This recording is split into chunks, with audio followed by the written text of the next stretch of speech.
This is Corrections Unlocked. What's up, guys? I'm Alex Duran. Thanks for tuning in to Corrections Unlocked. On today's episode, we're going to go over manipulation in a prison. How easy is it for a correctional officer to get manipulated? It happens like that. When you're most vulnerable, when you least expect it. I've seen officers get manipulated, and it's not always the obvious ones, the ones that you suspect. Sometimes it's some of the most hardest, baddest people we think are officers, when in reality they're just being manipulated or they're corrupt. So how can we avoid this? How can we stay ahead of the game and catch when somebody's trying to manipulate us? This is something that can be very difficult as a newer officer, but this is going to happen throughout your career.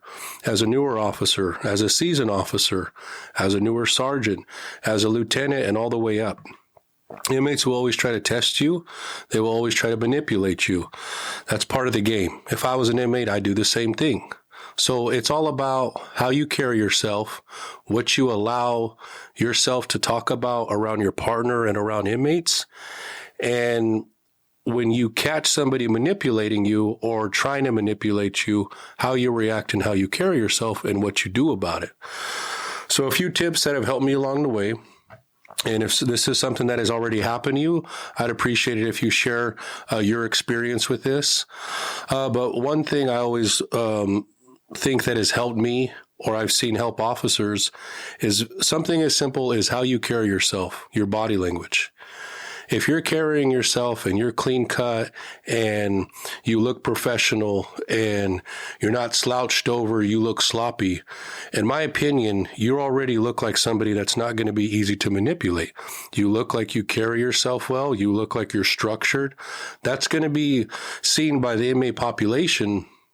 And I think they're going to think twice about trying to manipulate somebody that carries himself that well. So one, presence. Carry yourself well. Make sure your grooming standards, you actually take care of yourself in your uniform, and have command presence. When an inmate approaches you, when an inmate's talking to you, have command presence. That's the first thing when it comes to manipulation. The second thing that I like to talk about is you need to be careful with what you talk about around inmates. Now, I know you see this all the time. Inmates will constantly try to get in your personal space or constantly try to get into an area where they can hear you talking, whether it's you talking on the phone or you talking to your partner.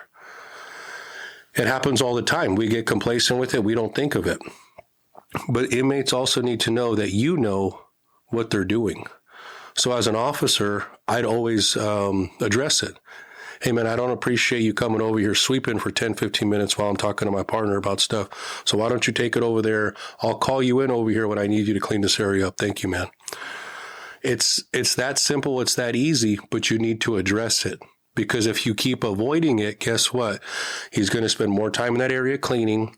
He's going to spend more time in your personal business and knowing more about you than you actually should be revealing.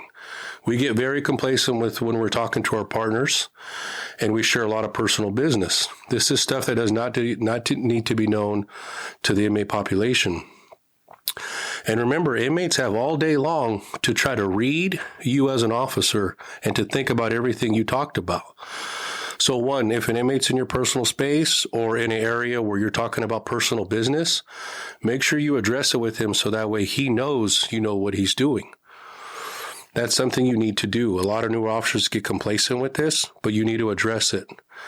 And the third thing is when you're at a low in your career and you're going through something, whether it's debt or being divorced or struggling with depression, be careful with how you carry yourself at work. If you're one of those guys or girls where you express all your feelings and emotions to everybody and you can tell something's easily wrong with you, be careful when you do that when you're going into a prison. You're a prison guard, you're a security officer, you're there to protect and serve. So be cautious of how you're carrying yourself when you're dealing with these situations. Inmates are going to pick up on that very well, and they're going to read that, and then they're going to start questioning you. They're going to start asking you stuff.